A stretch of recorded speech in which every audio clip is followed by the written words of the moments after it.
So I found a new webpage selling motorcycle gear from the Netherlands that have really good prices. Chrome burner motor gear. There I found these boots for 20% under what they are usually listed at. So yeah, this is the Stylmartin Rocket boots, the black version. And yeah, really liking the looks of those. Those are also laced boots and a bit taller than my other vintage motorcycle boots. Those ones also have a zipper, so that's nice, making it easier to put on and off.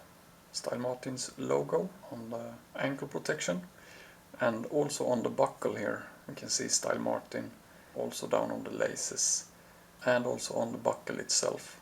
Really nice touch. Ankle protection on both sides, toe and heel protection, even though it's not really needed due to the zipper on those boots.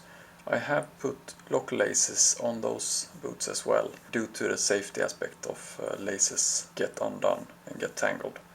And yeah, they are a bit taller, so they do feel a bit safer or more protected. But also due to that they are taller, they do feel more bulky. Not really heavy, but yeah, just not the boots I would wear if I knew we were doing extensive walking. But yeah, really liking them.